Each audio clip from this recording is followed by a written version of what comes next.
Bonjour et bienvenue sur ma chaîne.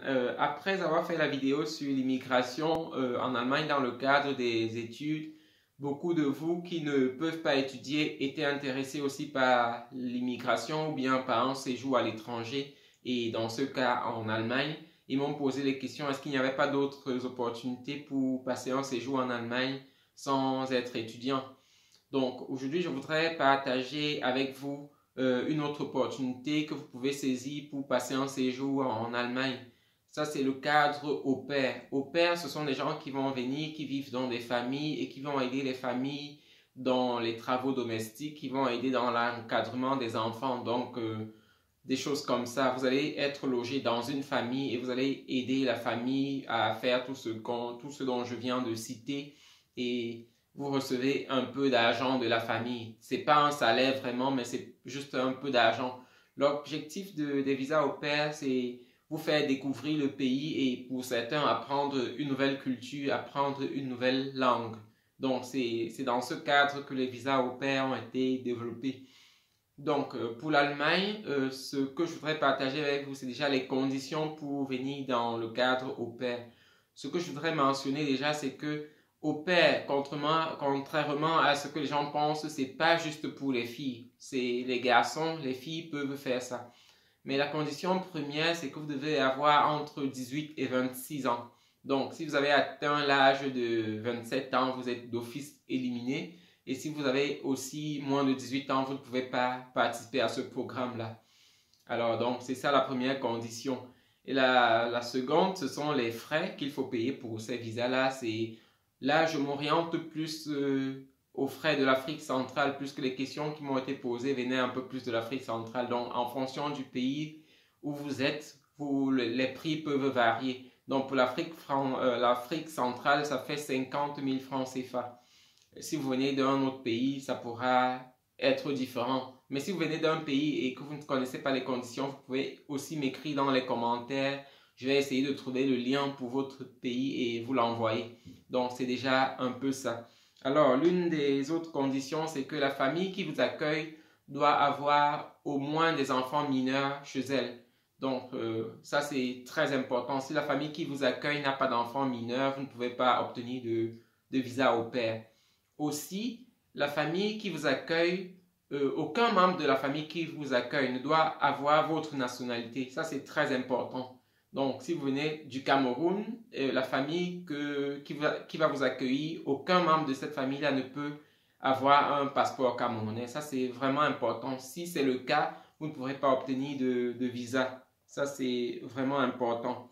Aussi, vous devez vous rassurer que vous n'avez pas de lien de famille avec la famille qui vous accueille. Ça, c'est aussi une contrainte. Donc, vous ne pouvez pas avoir de lien de famille avec celle qui vous accueille parce qu'il y a d'autres programmes de visa pour les familles. Donc, ça, c'est aussi exclu. Si vous avez un lien de parenté avec la famille, vous ne pourrez pas obtenir de visa. Donc, la durée de ce programme, c'est de 6 mois à 1 an. Et pour cela, oui, vous devez être prêt à faire au moins 6 mois et au plus 1 an dans la famille. C'est un peu ça pour les conditions. Alors maintenant, je vais passer aux documents à fournir. C'est beaucoup. C'est pour ça que je vais lire de temps en temps. Les documents à fournir, c'est déjà 2 demandes de visa que vous obtenez à l'ambassade. Vous pouvez avoir les formulaires directement à l'ambassade ou bien télécharger en ligne. Vous allez les remplir et signer. Vous avez besoin d'une déclaration que vous allez signer. Tout ça, vous obtenez soit à l'ambassade, soit sur le site de l'ambassade. Vous avez besoin de 2 photos biométriques, donc des photos de passeport que vous allez aussi joindre à votre dossier. Vous avez besoin aussi, comme le séjour est d'au moins 6 mois, donc votre passeport doit avoir une validité de plus de 6 mois. Parce que quand vous demandez, vous allez demander avec 2 mois d'avance. Donc, rassurez-vous que votre passeport a environ 8 mois au moins. Du moins, sur le site, ils disent au moins 6 mois. Mais étant donné que votre dossier peut durer au moins 2 mois pour le traitement, donc c'est mieux d'avoir un passeport qui a au moins une validité d'encore 8 mois. Je pense que on serait du bon côté. Donc, vous avez aussi besoin d'une carte nationale d'identité. Ça, c'est si vous résidez dans votre pays. Par contre, si vous ne résidez pas dans votre pays, vous avez besoin votre passeport et de la carte de séjour dans le pays, du pays dont vous êtes résident. Donc pour un Sénégalais qui vit au Cameroun, par exemple, il aura besoin de son passeport et de son titre de séjour du Cameroun. Alors, vous avez aussi besoin de la preuve de logement en Allemagne. Donc, la famille va vous envoyer une attestation qu'elle peut vous loger. Dans l'attestation, on a besoin de savoir exactement combien de mètres carrés à la maison pour savoir que la famille a suffisamment de place déjà pour elle et une chambre pour vous aussi. Ça, c'est très important. Et naturellement, votre passeport doit être valide. Oui. Donc, vous avez besoin aussi de votre acte de naissance et de celui des enfants, si vous en avez.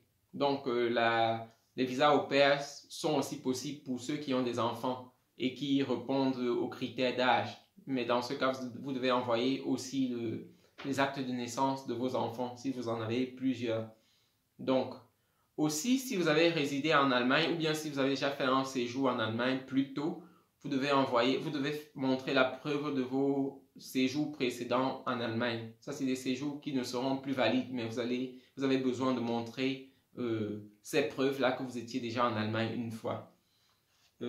Quoi d'autre?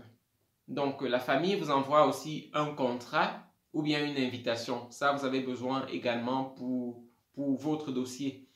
Vous aurez aussi besoin de la carte d'identité des parents qui vous accueillent, donc de la famille qui vous accueille. Ça, c'est des deux parents qui vont vous accueillir. Vous aurez besoin de leur carte d'identité. Ça, c'est des copies que la famille va vous envoyer. Vous aurez besoin de ça pour votre dossier. Vous aurez également besoin du certificat d'enregistrement que la famille vous envoie. Tout ça, c'est les documents de la famille. La famille va vous envoyer et vous devez joindre ça à votre dossier.